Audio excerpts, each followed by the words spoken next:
오늘은 에스더서 전체를 한 번에 아울러 살펴보는 시간을 가지려고 합니다. 에스더서가 10장이나 되죠. 간단한 이야기라고 생각했는데 무려 10장이나 돼요. 그런데 지금 우리의 큐티 생활이 몇 장 정도를 지나고 있습니까? 하시고 계신 분들은 아실 텐데 4장 정도를 지나고 있습니다. 10장 중에 4장이니 아직 많이 남았죠? 그런데 연말에는 다른 주제의 설교들이 많기 때문에 에스더서 10장 전체를 오늘 하루에 묵상하고 강해해도 부족하지 않겠다라는 생각이 듭니다. 그렇기 때문에 한 가지 전제가 필요합니다. 그것은 바로 여러분들이 에스더서 전체를 적어도 한 번은 통독하셨고 그 스토리를 어느 정도 알고 계시다는 전제가 필요합니다. 제가 스토리 설명을 전체를 하지 않을 겁니다. 그래서 그 전제를 가지고 말씀을 전할 텐데 혹시 나 에스더서 잘 모르는데 하시는 분들은 집에 가셔서 한번 10장까지 통독을 하시고 스토리를 이해하신 후에 이 설교가 유튜브에 올라오면 한 번 더 들어보시기를 부탁을 드립니다. 에스더서를 읽어보신 분들은 에스더서를 이렇게 이해하시는 경우가 많아요. 다른 성경책들보다는 영적인 측면이 조금 떨어진다, 좀 덜하다 라는 느낌으로 이해하실 수 있습니다. 그도 그럴 것이 에스더서에는 여호와라는 단어나 하나님이라는 단어가 단 한 번도 등장하지 않는다고 했죠. 왜 그런다 그랬어요? 이것도 하나의 기술하는 작법에 해당합니다. 일부러 이렇게 한 것입니다. 왜? 포로기가 마치 내 인생에 하나님 안 계신 것 같은 어둡고 암울하고 답답한 시기이기 때문에 포로기에 성도들이 느끼는 감정을 극적으로 전달하기 위해 일부러 글 속에 여호와나 하나님이라는 이름을 등장시키지 않은 거예요. 하나의 작법입니다. 그래서 영적이지 않은 그냥 역사 이야기인가? 이렇게 생각하시는 분들이 적지 않은 것 같아요. 그리고 또 어떤 분은 이렇게도 생각을 합니다. 부림절이라는 절기는 유대인들끼리나 좋아하는 절기인데 왜 오늘날 기독교인들이 에스더서를 읽으며 부림절을 함께 기뻐해야 하는가? 이것도 이해가 안 될 수 있어요. 부림절이 뭐예요? 유대인들이 자기 민족의 원수인 하만을 이기고 생명을 건진 날을 기념하는 절기가 부림절이잖아요. 그래서 여러분 이스라엘 사람들은 현재도 부림절을 지킵니다. 지금 현재도. 그래서 부림절이 되면 원수 하만을 조롱하는 인형극이나 연극을 하며 지금도 이스라엘 사람들이 잔치를 벌여요. 파티 날이에요. 명절입니다, 그들의. 지금까지도 지켜오고 있어요. 근데 우리는 그렇게까지는 안 하잖아요. 그렇죠? 그러니까 그 민족의 절기 같은데 하나님은 왜 에스더서를 성경 66권 중에 편입시키셨을까? 왜 예수 믿는 사람들에게도 이 글을 읽게 하셨을까? 이런 의문이 다분히 드는 것이 에스더서라는 것이죠. 주님이 성경으로 편집하셨으면 당연히 이유가 있을까요? 없을까요? 있겠죠. 사실 에스더서는 그 이야기를 깊이 들여다보면 온통 예수 그리스도와 신약의 복음이 연상되는 메시지들로 가득합니다. 유비된다라는 단어가 있습니다. 유비가 뭐예요? 유비. 제가 구글에서 검색해 보니 이렇게 설명을 하더라고요. 두 개의 사물을 서로 맞대어 비교해 보니까 여러 측면에서 비슷하더라 라는 것을 유비라고 합니다. 에스더서와 신약 예수의 복음이 두 책을 맞대어 비교해 보니 여러 측면에서 비슷한 거예요. 그래서 에스더서를 읽으면 예수님이 유비되어 이해되는 것들이 되게 많아요. 비슷한 대상을 보고 하나를 추론하는 것을 유비추론, 유추하다라고 하죠. 유비에서 추론하는 거예요. 우리는 그렇게 에스더서를 읽어야 돼요. 에스더서에 너무 많은 힌트들이 복음이 숨겨져 있기 때문입니다. 그래서 오늘은 스토리를 강해할 시간은 없어요. 에스더서 안에서 우리가 묵상할 수 있는 복음적 요소들이 정말 많거든요.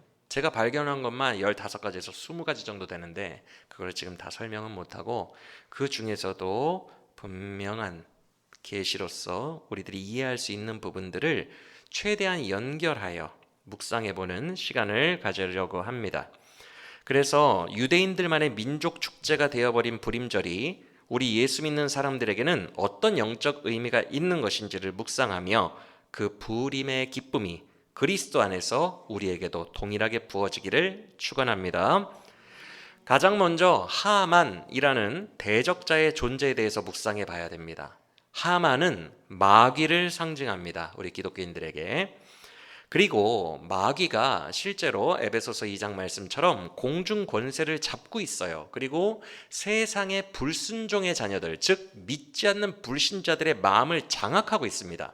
세상의 모든 권력을 쥐고 있는 이 하만과 상당히 비슷합니다. 세상의 주인인 척하며 세상을 장악하고 있죠. 그래서 하만은 마귀를 상징하면서 동시에 세상을 상징합니다.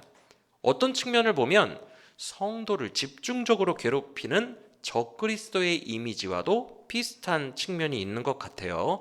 어쨌든 나쁜 건 다 가지고 있는 자가 하만이라고 생각하면 됩니다. 마귀, 적그리스도, 세상을 예표하는 자죠.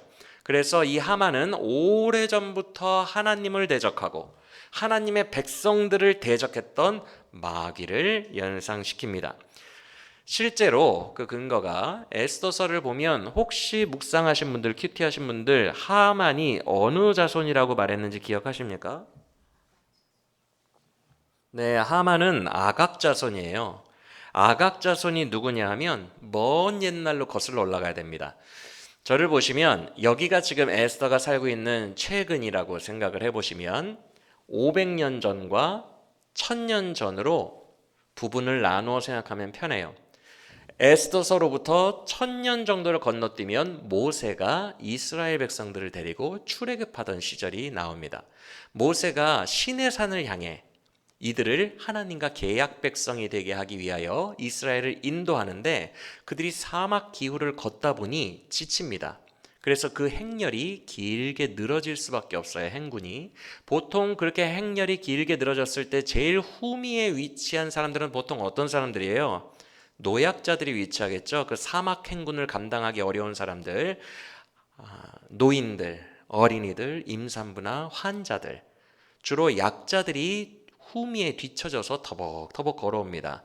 그런데 아말렉 족속이라는 사막 민족이 있습니다. 주로 낙타를 타고 다니며 사막을 돌아다니며 약탈을 하고 노략질을 하는 민족인데, 아말렉 족속이 이 행군하는 이스라엘을 급습합니다.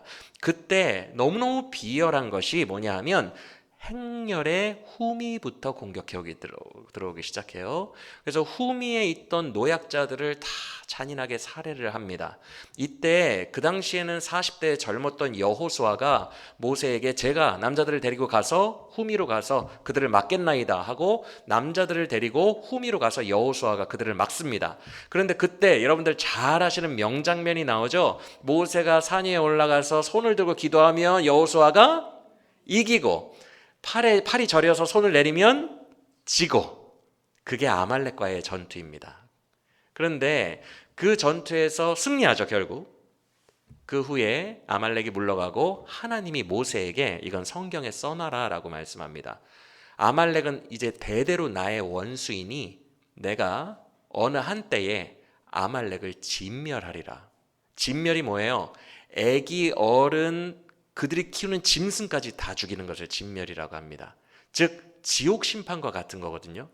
하나님이 모세에게 너는 이 일을, 이 언약을 기록하여 후대에 기억되게 하라. 내가 후대 어느 날에 반드시 이 민족을 진멸하리라. 이 민족은 나를 대적했다라고 얘기하거든요. 하만이 지금 대적자라고 표현하고 있죠. 에스더서에. 나와 나의 백성을 대적한 거예요. 그래서 원수가 되어버립니다. 그러고 나서 500년이 지나요. 하나님의 때가 임합니다. 사울아, 내가 모세와 언약했던 언약을 이제 500년 후인 지금 너를 통하여 지키기를 원하니 아말렉 족속을 진멸하라. 내가 너에게 아말렉을 이길 힘을 주리라 라고 말씀하십니다. 근데 여러분 잘 알다시피 사울 왕이 순종합니까? 아니면 맛있는 짐승들이랑 이런 것들을 다 살려둡니까? 그래서 사무엘이 뭐라 그러죠? 너의 왕위는 이 불순종으로 끝났다라고 얘기합니다. 하나님 마음에 합한 사람, 다윗이 너의 뒤를 이어 왕이 될 것이다 라고 사울 왕에게 아주 심판의 선언을 하죠. 근데 이때 사울이 사무엘서를 잘 보시면 살찌고 먹음직한 짐승들만 살린 게 아니라 아각 왕도 살립니다. 그 당시 아말렉 왕 이름이 아각이에요. 그래서 진멸하는 척만 하고 아각 왕을 살려요. 그런데 여러분, 아각 왕과 호영호재하듯이 친근하게 살리거든요. 도량을 베풀거든요. 그런데 여러분, 왕을 살리기로 그렇게 친근하게 살리기로 작정했으면 당연히 왕의 식솔들도 살려줍니까? 아니면 죽입니까? 살려주겠죠, 당연히. 왕의 식솔들이 왕에게는 더 소중하잖아요. 그렇죠? 식솔들을 다 죽이고 왕을 살려줄 일은 없죠. 그건 볼모나 이런 거죠. 그래서 식솔들도 그때 다 살려주거든요. 이게 아각 후손입니다. 도망가요. 그리고 아각만 사무엘이 사울을 혼내면서 어떻게 당신이 하나님의 500년의 언약을 당신의 욕망 하나 때문에 불순종할 수 있습니까? 하나님이 당신에게 믿고 맡겼는데 어떻게 이럽니까? 라고 책망하더니 그 자리에서 아각을 사무엘이 죽입니다. 그래서 아각은 처단이 되는데 아각의 후손들은 이미 도망갔어요. 그래서 하만은 500년을 걸쳐서 사울 때부터 500년을 또 걸쳐서 페르시아의 잔존에 있던 아각의 후손이에요. 하나님의 원수예요. 오래전부터.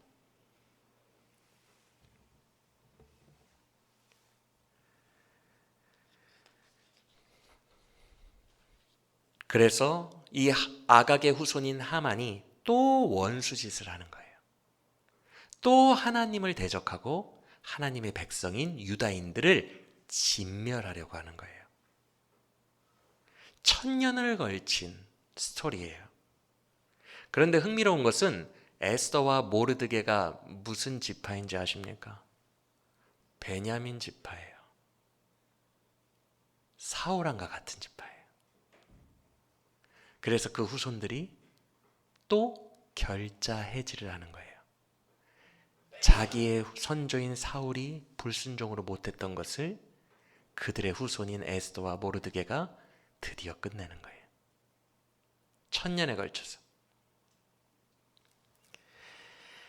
즉 자기 조상 사울이 제대로 처리하지 못했던 그 꼬여버린 영적인 꼬임이 후손들에게도 그대로 전달이 되는 거예요. 지금 맞습니까?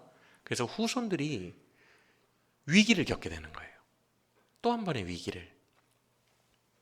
마치 우리의 조상인 아담이 뱀의 꼬드김을 받아, 마귀죠, 뱀은 불순종한 후로 그가 잘못 매듭을 지어버린 영적 결과를 아담의 후손들인 우리 모두가 받게 되어 필연적 죽음과 심판 앞에 놓이게 된 것과 일치한다는 거예요. 그래서 모르드게가 하만에게 절하지 않죠. 그렇죠? 모르드게가 하만에게 절하지 않은 것은 두 가지의 의미가 있습니다.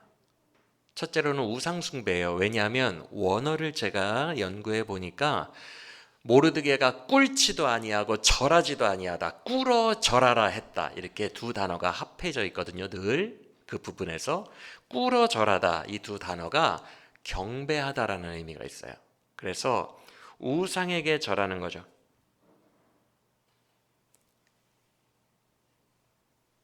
그리고 또 하나 의미가 1000년 동안 하나님과 원수졌던 마귀와 같은 대적자예요.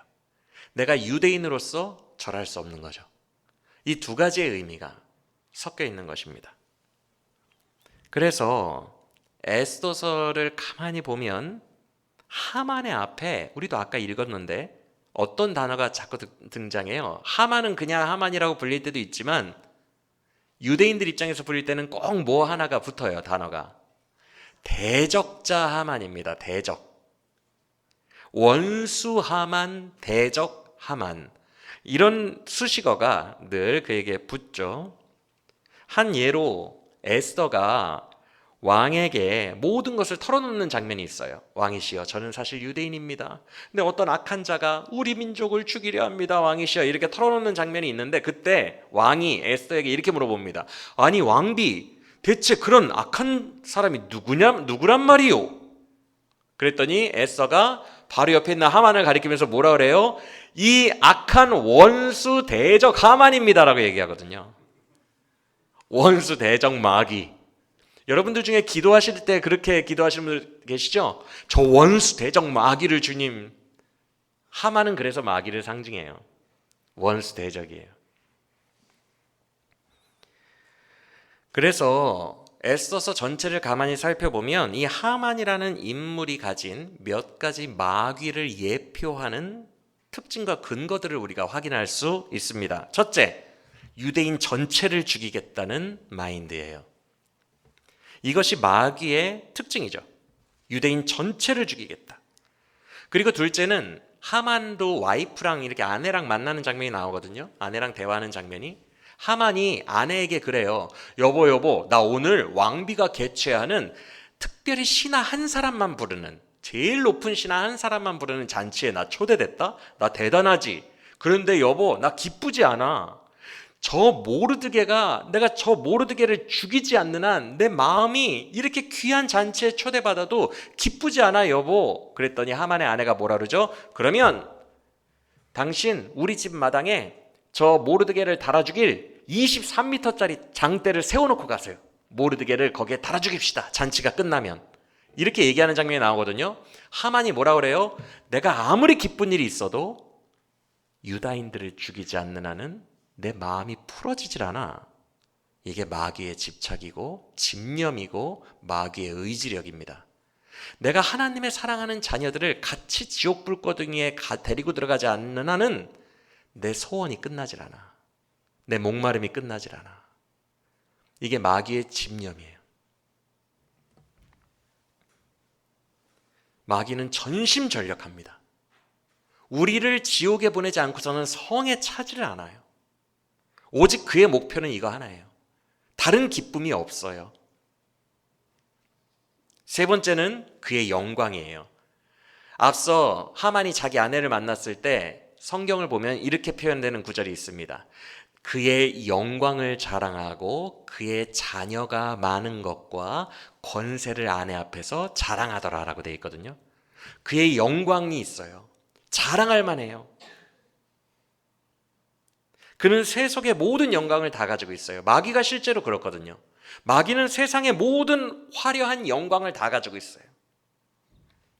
그리고 또 네 번째 특징은 왕의 반지를 가지고 있다는 거예요. 아하수에로 왕이 하만 같은 자에게 자기 반지를 빼서 껴주거든요. 이 왕의 반지는 두 가지의 의미가 있어요. 첫째, 왕의 권위를 그냥 내어줘서 절대자로 만들어버린 거예요.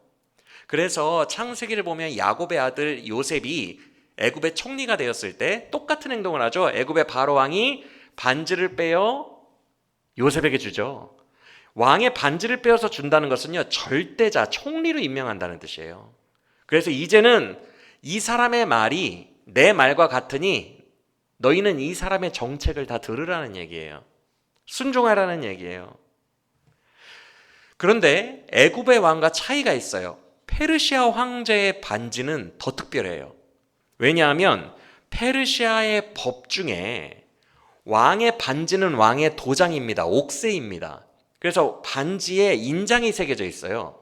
그래서 어떤 조서든지 법령을 꾸민 후에 이 반지의 인장으로 인을 치면 그 법은 왕의 법이 되는데, 이 반지의 법이라고 해서 이 법이 한번 도장이 찍히면 왕도 못 바꿔요. 왕도 그 법을 바꿀 수가 없습니다. 그게 페르시아의 법이에요. 그러니 이 반지가 가진 권한이 얼마나 크겠어요? 이 땅의 정사와 권세를 마귀가 갖고 있는 거예요. 그가 반지를 끼고 있어요. 그가 인을 치면 다 법이에요.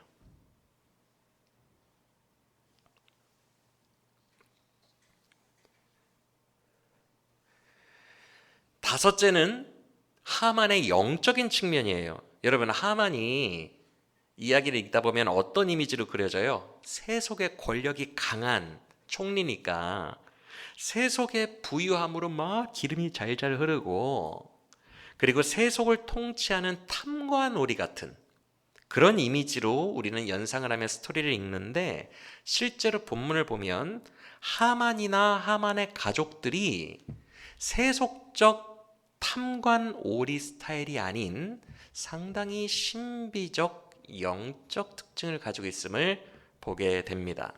그들의 행동에서 유추할 수 있는데 그 중에 하나가 부르라는 점을 쳤다는 거예요. 그 당시에 고대 점쟁이들은 제비를 뽑아서 점을 치거든요. 오늘날 우리 무당들도 그러지 않아요? 뭐 이렇게 통에 막 흔들더니 뽑으라고 그러지 않아요? 그거예요, 그거. 그게 부르라고 합니다. 제비라는 뜻이에요. 만약에 제가 하만이라면요, 지금 모르드게가 절하지 않아서 화났잖아요. 바로 죽였을 것 같아요. 근데 그가 영적인 존재라는 증거가 있는데 바로 죽이지 않아요. 세속의 탐관오리라면 자기의 성격대로 했겠죠. 근데 그는 죽일 날짜를 정해야겠다라면서 점을 칩니다. 이따가 말씀드리겠지만 그게 무려 11개월 후예요. 그러니까 감정대로 처리하는 자가 아니라 영적인 존재라고요. 그리고 하만이 첫 번째로 실패한 다음에 자기 아내에게 또 쪼르르 달려갑니다. 그래서 여보, 내가 모르드게를 칭찬해주는, 모르드게의 말을 붙잡는 자가 되어버렸어. 이렇게 말하는 순간 그의 아내가 뭐라고 말하냐면 이렇게 말합니다. 모르드게가 유다 사람이죠. 유다의 후손이면 당신이 그의 앞에서 굴욕을 당하기 시작했으니 이제는 능히 그를 이기지 못하고 분명히 그의 앞에 엎드려지리이다라고 예언을 합니다. 즉 아내나 하만이나 그냥 일반적 기름이 줄줄 흐르는 탐관오리가 아니라 영적인 존재라는 거예요. 그리고 그의 예언대로 되죠. 그리고 마지막으로 그 원수 하만이 마귀 같은 지혜를 가지고 있어요. 한 예로 모르드게는 어떻게 죽여요? 일부러 23m의 장대 위에 죽이려고 하죠. 그렇죠? 공개 처형이에요. 23m면 아파트 8층입니다. 그러니까 그 당시에 고층 건물이 없었으니까 누구나 다 수산성에 있는 사람들이 다 보도록 하는 거예요. 수치스럽게 죽이려는 그런 지혜를 가지고 있고, 또 유대인들을 죽일 때 왕이 반지를 빼주면서 뭐라 그래요? 뇌물 안 줘도 되니까 네 마음대로 해. 이렇게 말합니다. 그 민족을 너의 뜻대로 할지니라. 그래서 하만이 조서를 써요. 법령을. 근데 그 법령을 교묘하게 씁니다. 마귀는 절대 여러분을, 하나님의 자녀를 스스로의 손으로 죽일 수 없습니다. 마귀에게는 그게 허락되지 않아요. 그래서 항상 인간의 손으로 죽여요. 순교자들도 같은 인간 손에 죽이고 예수님도 유대인들 손에 죽여요. 절대 자기 손으로 못 건드립니다. 인간 마음에 있는 욕망을 부추겨서 순교하게 만드는 거예요. 그래서 하만도 마귀 같은 지혜를 짜는데 어떻게 하죠? 각 지역, 페르시아에 사는 전 국민은 들으라. 너희의 지역에 유다인들이 살고 있거든. 너희는 힘을 합하여 11개월 동안 준비한 후 그들을 도륙할 수 있다. 그리고 그 후에 그들의 재산을 마음껏 가져라. 그러면 여러분 상상해 보세요. 유대인들의 재산을 가지라는데 지금 마귀가 불신자들의 돈 욕심을 건드리고 있거든요. 그래서 기독교인들을 죽이라고 하고 있거든요. 오늘날 순교자들이 일어나는 수작과 비슷해요. 그러면 재산을 마음껏 가지라는데 당연히 유대인 척결 운동에 가담하는 사람이 많겠습니까? 적겠습니까? 법적으로 보장을 해주잖아요. 12월 13일 하루 동안은 마음껏 그렇게 해도 된대요. 그러니까 마귀랑 너무 똑같죠. 그래서 이런 종합적인 하만이 가진 마귀적 의미들을 가지고 우리의 삶으로 이제 가져와 신약 시대로 대입해 보면요, 우리가 처한 상황과도 비슷해져요. 아까도 말씀드렸지만 우리는 우리의 조상 아담이 마귀의 거짓을 용인했다가 불순종의 죄를 범하죠. 사울처럼. 그렇죠? 불순종의 죄를 범하여 그의 아담의 후손들은 우리 모두가 다 유전적으로 태어날 때부터 원죄를 가지고 태어나게 되고 그 원죄로 말미암아 죄로 기우는 성향을 가지게 되어 하나님께 도무지 순종하지 못하고 죄만 지으면서 살아갑니다. 그래서 우리 모두는 유전적으로 필연적 심판 앞에 놓이게 되었고 그 심판의 증거 중 하나가 아담아 너는 이제 영원히 살지 못하고 흙에서 왔으니 흙으로 돌아가리라. 육신의 죽음이 필연적 심판의 하나의 증거입니다. 우리는 아담 한 명 조상이 잘못해가지고 우리도 다 그렇게 된 거예요.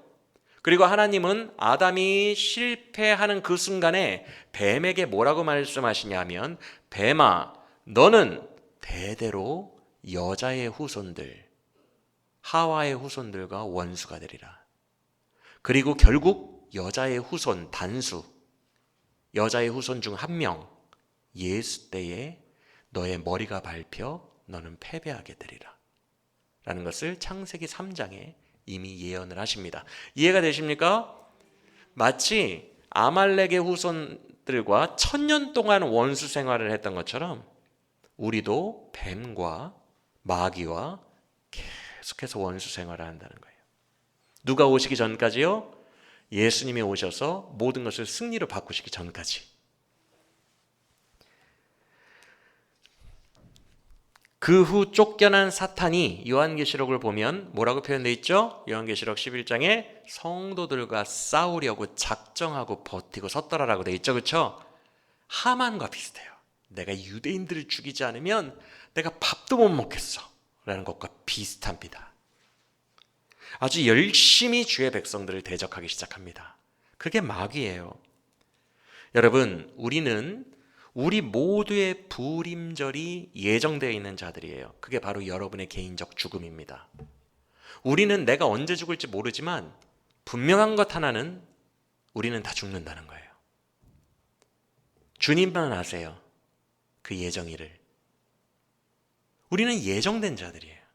주님이 죽음이 다 예정되어 있다고요. 이게 운명적 상황이에요. 누구나 다 죽는 거죠.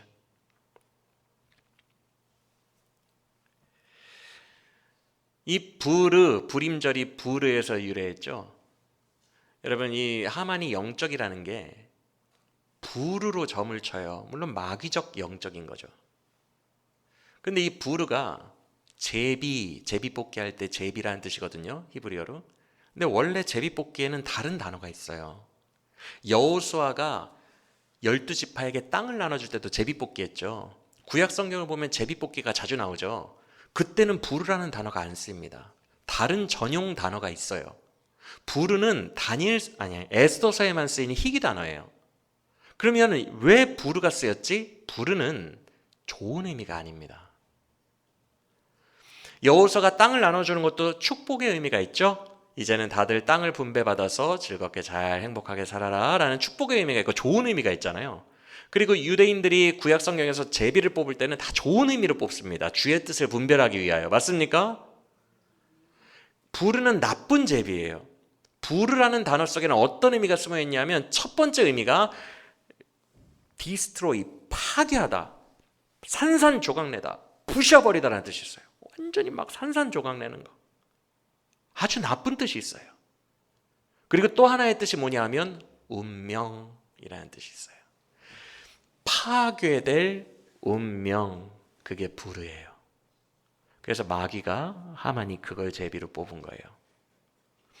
우리 모두는 파괴될 운명을 가지고 있어요. 우리 모두에게 부르가 있다고요. 그게 우리가 죽는 날이에요. 맞습니까?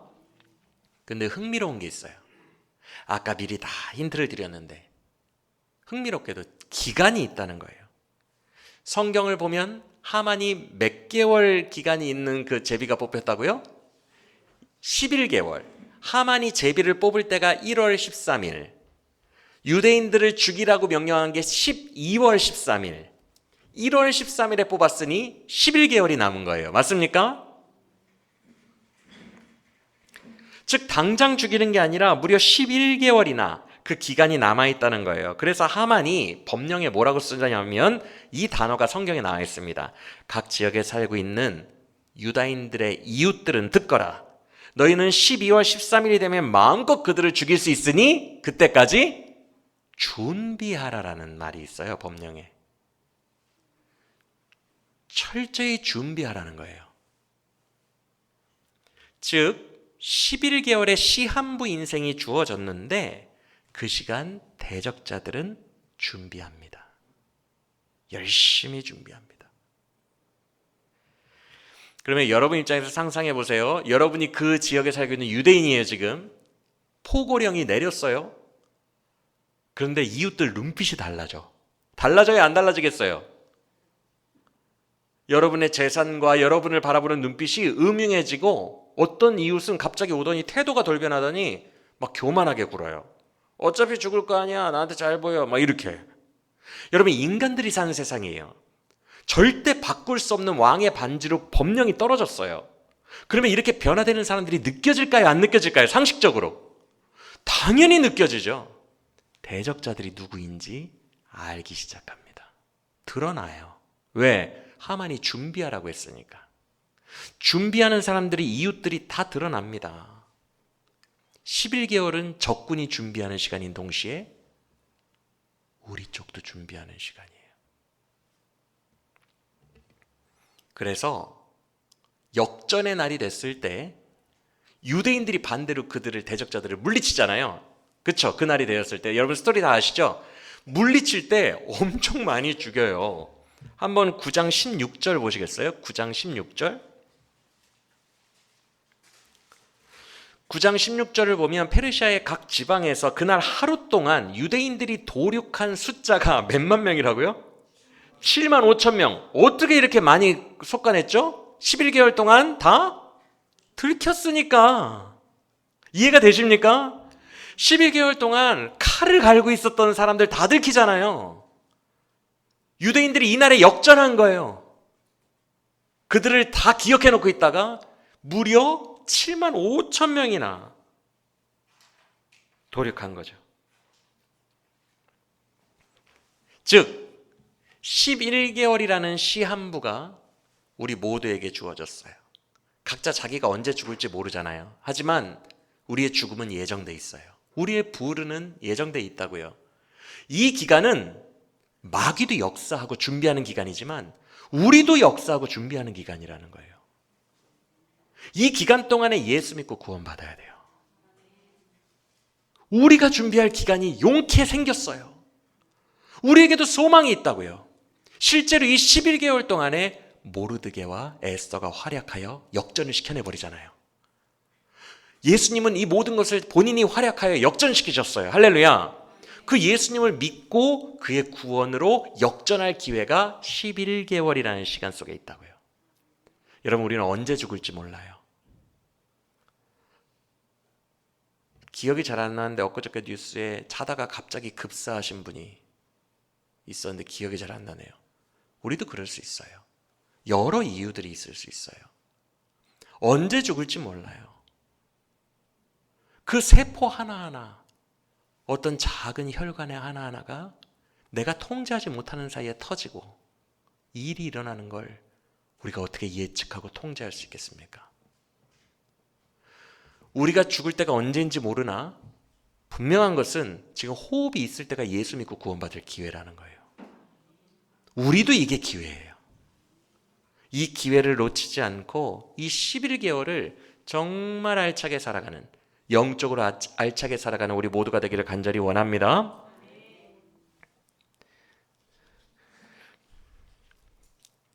그래서 오늘 본문에서 에스더서에서 에스더는 누구와 유비되어? 누구와 유비되겠어요? 에스더가 예수님과 유비되겠죠? 하나님은 죽음에 이를 수밖에 없는 무력한 우리를 위하여 한 아기를 예비하셨습니다. 그 아기가 3일 뒤에 성탄절에 태어나신 누구입니까? 구유에 낮고 천한 모습으로 탄생하신 예수님이라는 한 인간의 몸으로 오신 분을 예비하셨어요. 에스더도 고아 출신이에요. 비천한 출신을 가지고 있었는데 모르드게 삼촌이 거두어 키웁니다. 큐티하신 분들 아시죠? 하나님은 민족 전체를 구원하시기 위하여 에스더를 예비하십니다. 그래서 모르드게가 에스더에게 이렇게 말한 거예요. 에스더야, 너가 왕비가 된 것이 이때를 위함이 아니겠느냐. 하나님이 한 명을 예비하셨다고요. 온 민족을 구원하시기 위해서. 근데 중요한 것은 모르드게가 왜 에스더에게만 그렇게 매달려서 막 권고하고 설득하고 그래요? 이 문제를 해결할 가능성이라도 가진 존재가 딱 한 명밖에 없어요. 모든 유다인들이 죽을 수 있는 상황에서 이 상황을 타개할 가능성이 1%라도 존재하는 건 왕비인 에스더 외에는 없다고요. 똑같아요. 석가모니도 아니고 알라도 아니에요. 온 인류가 죽을 수밖에 없는 상황에서 단 한 명만 가능성이 있다면 그분이 누구예요? 예수님인 거예요. 동정녀 마리아의 몸에서 죄 없이 태어나신 예수님. 그 예수님만이 온전한 십자가의 순종을 통해서 우리를 구원하실 수 있는 가능성이 있다는 거예요. 단 한 명의 가능성, 온 인류를 구하는 단 한 명의 가능성이 에스더서에도 기록되어 있다는 거예요. 이 사람이 목숨을 걸지 않으면 온 민족이 살 가능성 자체가 없어요.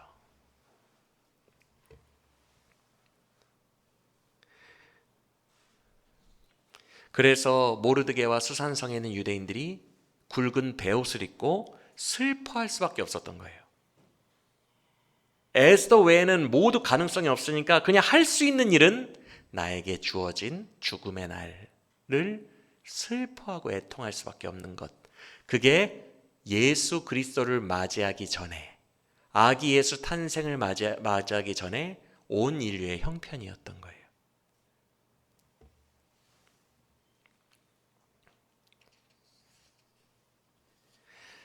에스더와 예수님 두 사람의 공통점은 목숨을 걸어야 한다는 거예요.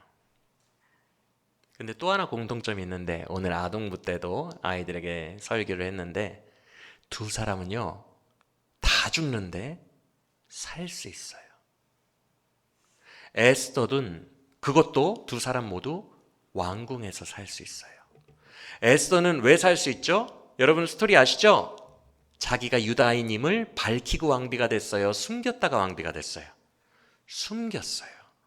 심지어 자기 남편인 아하수에로 왕도 내 아내가 유다인인 줄 몰라. 그러니 자기만 함구하고 있으면 왕궁에서 떵떵거리며 살 수 있는 거예요. 백성들은 다 죽어도 나는 살 수 있는 거예요. 그것도 근근히 사는 게 아니라 호화롭게 살 수 있는 거예요. 예수님도 마찬가지예요. 예수님은 저 천국에서 왕의 보좌에 앉아 있었어요. 왕자님의 보좌에. 그는 굳이 이 땅에 내려오셔서 우리를 구원하시지 않아도 그 자체로 영광스러우시며 그 자체로 영광 중에 살고 계신 하늘에 계신 분이었어요. 맞습니까? 근데 에스더가 그 자기만 살 수 있는, 자기는 살 수 있는 모든 환경을 뒤로 하고 내 백성을 구원하기 위해 목숨 걸고 왕 앞에 나아갔던 것처럼 예수님도 하늘 보좌를 버리고 이 땅에 오셔서 여러분을 구원하기 위하여 목숨 바치는 십자가로 걸어가셨다는 거예요. 할렐루야.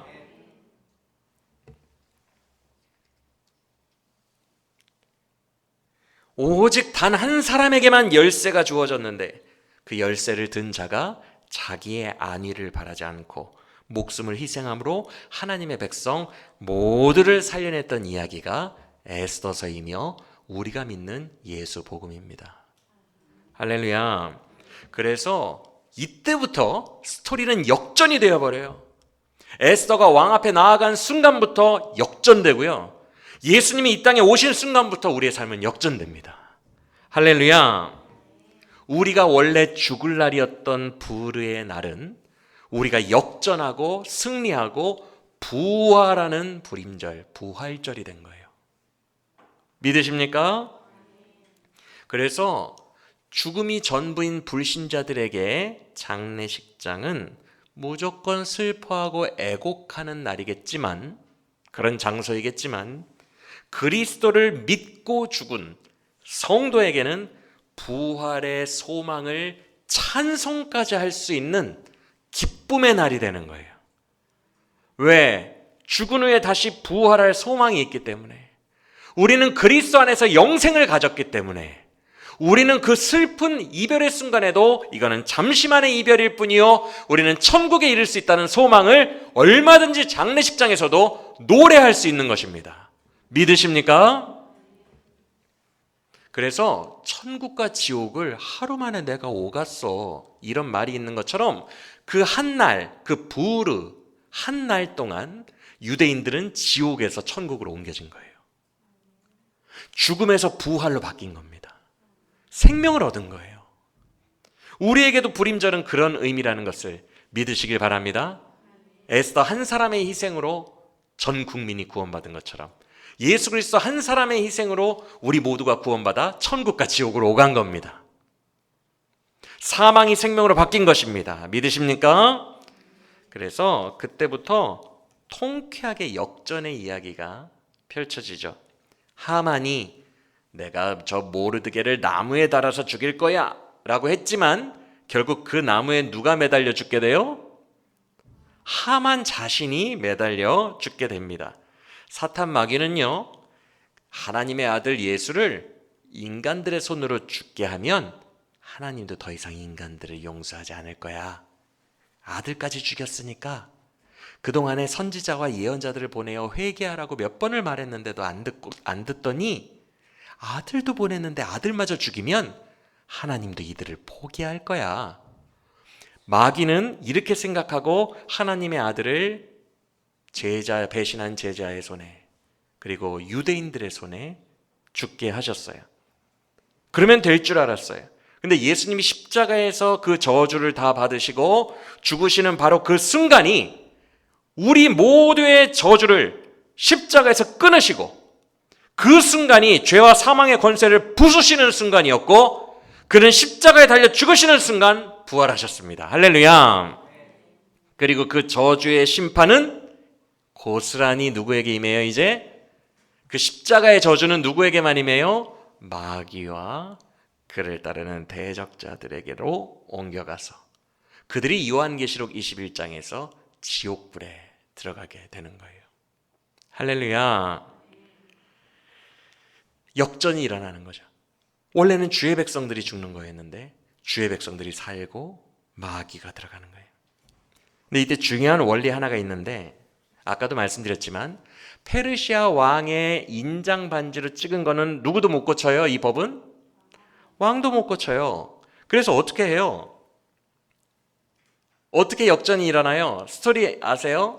하만에게 주었던 반지를 하만이 목 장대에 매달아 죽은 후에 누구에게 껴줘요? 왕이 모르드게에게 껴줘요. 그 말은 모르드게가 총리가 됐다는 얘기예요. 그래서 모르드게가 이제 권한을 가져요. 그 만인지상의 자리에 누가 올라요? 모르드게가 오른다고요. 정권이 교체된 거예요. 예수님이 요한복음에서 이렇게 말씀하셨습니다. 내가 십자가에 들리면 이 땅의 임금이 쫓겨나리라. 진짜 왕이 도래하리라. 그 왕이 우리 주님 예수님이십니다. 할렐루야. 정권이 바뀌고 모든 정사와 권세를 부활의 주님이 쥐고 계신 거예요. 할렐루야. 믿으시길 바랍니다. 그런데 법은 못 고쳐. 모르드게가 반지까지는 받았는데 페르시아의 법이니까 법을 못 고쳐요. 그러니까 왕이 뭐라고 하죠? 아하수에로가 에스더와 모르드게에게 뭐라고 합니까? 그런데 왕의 법은 못 고치는데 이미 법령은 나갔는데 어쩌지? 왕이 그렇게 말하는 장면이 나와요. 그때 에스더와 모르드게가 그 지혜와 권위를 가지고 어떤 일을 하죠? 새로 법령을 씁니다. 이중법이에요. 그래서 앞에 법을 못 바꾸잖아요. 그러니까 모르드게가 어떻게 써요? 왕은 유다인의 편이다. 왕이 허락하였으니 이렇게 씁니다. 일부러. 이제 대세는 누구 쪽으로 기울었다고요? 유다인 쪽으로 기울었다는 것을 명시한 후에 누구든지 유다인을 도와 유다인은 자기를 방어할 수 있으며 자기의 대적자들을 그 한 날 동안에 보복하여 진멸하고 그들의 재산을 빼앗을 수 있다. 이렇게 써버린 거예요. 그러니까 법이 몇 개가 존재하는 거예요? 2개가 존재하는 거예요. 여러분, 구약에도 2개의 법이 존재해요. 하나는 시내산 언약법이고 율법이고 또 하나는 다윗과 언약하신 시온의 법, 예수 그리스도 법이에요. 시내산 언약, 율법대로라면 우리는 다 죽어요. 그런데 이 법이 우리에게 효력이 있어요. 그래서 바울도 죽고 베드로도 죽은 거예요. 우리에게 죽음은 이 첫째 법이 바뀌진 않아요. 이것도 하나님의 법이니까. 맞습니까? 우리에게 죽음은 필연적인 거예요. 하지만 2번째 법이 새로 생겼기 때문에 죽음이 끝이 아닌 거예요.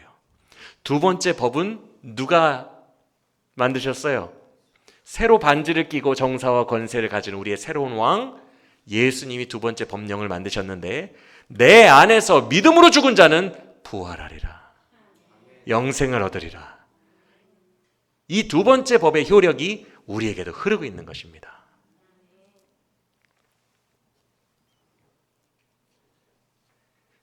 그런데 이 2번째 법이 너무너무 강력해요. 그래서 첫 번째 법을 압도하여 유다인들이 이기게 됩니다. 맞습니까? 2번째 법인 예수 그리스도의 은혜의 법이 사망의 율법보다 훨씬 강력하여 사망을 삼키고 이기게 됩니다. 할렐루야. 고린도전서 15장. 사망을 삼키고 이기게 돼요. 은혜의 법이 훨씬 강력합니다. 로마서 5장. 아담 안에서 사망이 너희에게 왕노릇한 것 같이 이제는 둘째 아담으로 오신 예수 그리스도 안에서 생명이 너희 안에 은혜와 생명이 더욱더 왕노릇하리로다. 로마서 5장. 더욱더 비교급이 쓰였어요. 첫째 법보다 예수 그리스도께서 여러분에게 베푸신 은혜의 법이 더 강력하다는 거예요. 그래서 은혜의 법이 사망의 법을 덮고 생명의 법이 율법을 덮는 것입니다. 할렐루야. 믿으시길 바랍니다.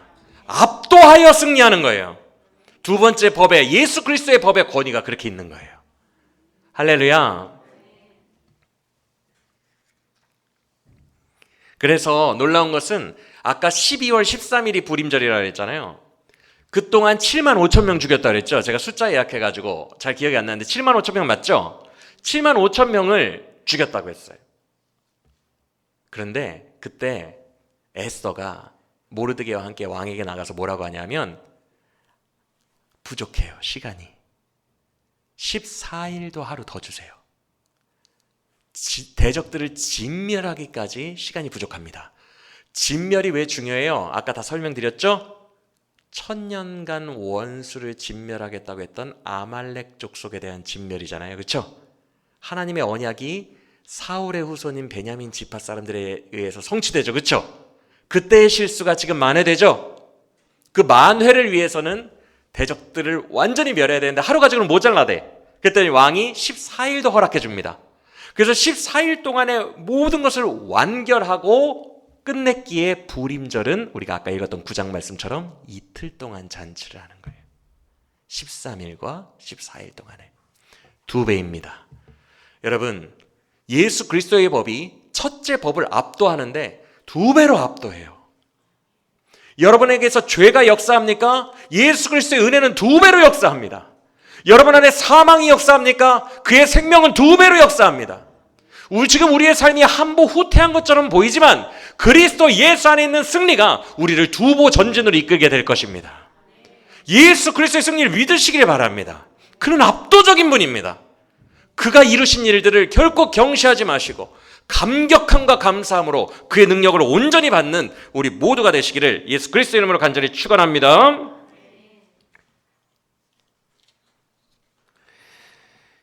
기억하십시오. 에스더가 하나님의 백성들을 위해 목숨 걸고 왕 앞에 나아갔을 때 아까 우리 아동부의 아이들에게는 이 묘사를 했지만 왕이 에스더를 자기의 침소로 안 부른 지가 한 달이 되었다고 에스더가 모르드게에게 고백하거든요. 아니 그렇게 이뻐서 뽑아놓은 에스더를 왜 사랑하지 않을까? 2장 19절을 보니 에스더가 왕비로 뽑힌 그 바로 다음 구절에 뭐라고 나와 있냐면 아하수에로 왕이 다시 처녀들을 뽑았다. 2차 선발을 했다라는 얘기가 왕이 에스더를 왕비로 맞이했다는 다음 구절에 있더라고요. 그러니까 새로 예쁜 처녀들이 많이 오니까 에스더를 찾아요, 안 찾아요? 안 찾은 지가 몇 달 됐다고요? 한 달 되었대요. 그리고 마침 그때는 새로 왕의 법이 하나가 도장반지로 찍혀서 정해진 때였어요. 1장을 보시면 원래 왕비였던 와스디가 내가 너를 자랑해야겠으니 나에게로 좀 오라 라고 했는데 가요, 안 가요? 안 가고 불순종하죠? 그랬더니 왕이 화가 나서 어떤 법을 만들어버리죠? 인장반지로 이제부터 페르시아에 사는 모든 여자들은 남편의 말에 복종해야 된다는 법을 만들어버렸어요. 그러니까 에스더가 자기 삼촌 모르드게에게 뭐라고 합니까? 저 안 불린 지 한 달이 되었고요. 왕이 부르지 않았을 때 왕 앞에 섰다가는 죽을 겁니다. 명령대로만 해야 됩니다. 저 죽을 겁니다 라고 얘기를 해요. 그러면서 에스더가 뭐라고 하죠? 모르드게에게 뭐라고 합니까? 당신들은 모든 유다인들은 나와 함께 3일 동안 먹지도 마시지도 마옵소서라고 얘기해요. 여러분 제가 금식하면 마시기는 합니다. 물을 먹어요. 물을 먹으면 사람은 40일이 맥시멈이라고 합니다. 40일 금식을 하면 물 먹는 금식을 하면 죽을 수도 있고 살 수도 있어요. 근데 물을 끊는 금식을 하면 일주일이랍니다. 맥시멈이. 일주일 후에는 죽을 수도 있어요. 근데 지금 에스더가 뭐라고 말했죠? 수분 섭취를 아예 3일 동안 안 한대요. 그러면 여러분 상상해 보세요. 한 달 동안 안 불렀어. 더 예쁜 처자들이 많아. 그런데 3일 동안 물도 안 먹어가지고 푸석푸석해. 그런 에스더가 왕 앞에 가면 죽을 가능성이 많아요? 살 가능성이 많아요? 너는 뭐하러 왔냐? 그럴 가능성이 많겠죠? 그런데 놀랍게도 에스더가 간 순간 죽으면 죽으리이다 믿음으로 간 순간 왕이 그 모든 것을 허락한다는 뜻으로 뭘 그에게 내밀죠? 금규 왕의 지팡이를 허락하노라 라고 내민 후에 허락만 한 게 아니라 여러분 다 알다시피 아하수에로가 뭐라고 합니까? 눈이 하트로 바뀌어가지고 여보 나라의 반이라도 당신에게 주겠소. 무엇이든지 말해보 라고 말합니다. 그렇죠? 이게 무엇을 의미할까요? 여러분이 죄 졌어요. 하나님 앞에 도저히 설 수 없는 감당할 수 없는 죄를 지었어요. 그런데 예수님이 여러분을 감싸고 여러분 앞에 서서 아버지 앞에 나아가는 거예요. 그 십자가의 흔적을 가지고 그 비천해진 모습으로 아버지 앞에 서서 아버지 진노를 거두시고 주의 자녀를 용서하세요 라고 중보하시면 그 중보의 위력이 내 사랑하는 아들아 내 나라의 절반이라도 줄 테니 네 소원이 무엇이냐? 죄 지은 주의 자녀들을 용서해 주세요. 저들은 저들의 죄를 알지 못합니다 라고 아버지 앞에 중보하면 아버지께서 금규를 내밀어 예수 그리스도의 중보를 받으신다는 거예요. 그게 여러분에게 임한 보혈의 은혜입니다. 막강한 은혜입니다. 아들만 가면 예수님만 우리의 중보자로 가면 하나님이 무조건 용서하신다는 거예요. 금규를 내밀어 허락하시고 소원을 들어주신다는 겁니다. 여러분에게는 이 보혈의 은혜가 흐르고 있습니다. 막강한 권위로 흐르고 있습니다. 여러분의 인생의 중보자는 예수님이십니다. 예수님이 지금도 아버지 앞에서 그의 피를 흘리며 중보하고 계십니다. 아버지 이들에게 새로운 기회를 주세요. 용서해 주세요. 이들을 능력으로 내가 함께 할게요. 다시 한번 새롭게 되어 잘할 수 있는 기회를 또 주세요 아버지. 그러면 아버지께서는 우리를 주의 보혈로 새롭게 하사 새 나라를 허락하신다는 것을 믿으시길 바랍니다. 그러면 마지막으로 이제 말씀을 마칩니다. 이 놀라운 은혜를 거저 받았잖아요 우리가. 그렇죠? 우리는 한 게 하나도 없는데 에스더 혼자 한 것처럼 예수님 혼자 하셨죠. 그렇죠? 그럼 이 놀라운 은혜를 거저 받은 우리는 어떤 마음가짐으로 살아야 될까요? 두 가지입니다. 첫째, 이 기쁨을 누리세요. 부림절을 이스라엘 백성들은 지금까지도 지켜오고 있다 그랬죠? 이 절기를 그들은 누리고 있어요. 오늘 본문 9장 28절을 보면 이런 말씀이 있습니다. 유다 자손들은 대대손손 불임절을 지키며 이 은혜를 기억하라 라고 말했습니다. 기억하라? 예수님도 대대손손 기독교인들에게 이거를 할 때마다 나를 기억하고 기념하라 라고 말씀하신 게 있는데 뭐죠? 성찬식. 너희가 떡을 먹을 때마다, 식사를 할 때마다 너희를 위하여 흘린 나의 피와 나의 살을 기억하라, 기념하라. 우리는 성찬식을 하지 않아도 종교개혁 이후로 개신교는 보이지 않는 성찬이라 해서 들려지고 강단에서 선포되는 복음의 말씀이 우리의 성찬입니다. 이 말씀이 들릴 때마다 그 안에서 예수 그리스도의 날 향한 사랑을 기억하고 기념하는 것입니다. 성령 안에서. 할렐루야. 그래서 우리는 날마다 예배할 때마다 이 은혜를 기억하고 기념하고 그 은혜를 누리는 거예요. 그래서 찬양하는 것을 예배라고 합니다. 할렐루야. 그리스도 안에서 이 기쁨을 누리며 찬양하며 이 은혜를 예배하고 노래하는 우리 모두가 되시기를 예수님의 이름으로 간절히 축원합니다. 22절 보세요. 9장 22절을 보시면요, 정말 우리와 똑같죠. 묘사가. 22절 보시면 뭐라고 해요? 이날은 슬픔이 변하여 기쁨이 되고 애통이 변하여 길한 날이 되었다라고 말하죠. 아기 예수님이 오신 후로 우리의 모든 슬픔이 변하여 기쁨이 되고 애통이 변하여 길한 날이 되었음을 믿으시길 바랍니다. 그리고 22절을 보시면 중요한 게 있어요. 뒷부분에 가난한 자를 도우면서 베풀면서 살래요. 이게 무슨 말이에요? 너희가 은혜를 받았으니 이웃에게도 은혜를 베풀고 그 은혜를 흘려보내면서 살아야 된대요. 그게 무슨 말이에요? 은혜잖아요. 내 사랑을 받을 자격이 없는 자들에게 흘려보내는 걸 은혜라고 해요. 여기서 가난한 자들에게 베풀라고 했잖아요. 가난한 자는 돈을 못 갚는 존재예요. 이게 거래가 아니라고요. 그냥 베푸는 거예요. 내가 사랑할 수 없는 자, 용서할 수 없는 자에게 그들의 자격 여하, 그들이 나에게 갚아줄까? 내가 이 사랑을 주면 그들이 그 대가와 보상으로 변화될까? 이런 것들을 생각하지 말라는 거예요. 생각하지 말고 은혜를 받았으면 은혜를 흘려 보내라고 말씀하십니다. 기독교인은 그런 삶을 살아야 합니다. 이것이 우리의 사명인 줄 믿으시길 바랍니다. 그렇게 우리가 예수의 구원을 기뻐하고 그 은혜를 노래하고 그 은혜를 주변에 흘려보내면서 살잖아요. 그러면 8장 17절의 일이 일어날 겁니다. 우리 설교 마지막으로 8장 17절 큰 목소리로 읽어보겠습니다. 시작. 유다인들이 즐기고 기뻐하며 잔치를 베풀고 그 날은 영접으로 삼으니 본토 백성이 유다인을 미워하여 유다인의 자가 하더라. 우리가 은혜 안에서 이렇게 살아가면 본토 백성, 불신자들이 유다인으로 전도되는 사람들이 많았다 라는 현상이 우리들에게도 일어나게 될 줄로 믿습니다. 사랑하는 여러분, 에스더서는 처음부터 끝까지 예수님이 우리에게 행하신 은혜의 역사와 우리에게 주신 막강한 승리를 선포하는 예표의 말씀입니다. 이 말씀 안에서 진정한 복음이 우리에게 깨달아지고 임하게 되기를 간절히 원합니다.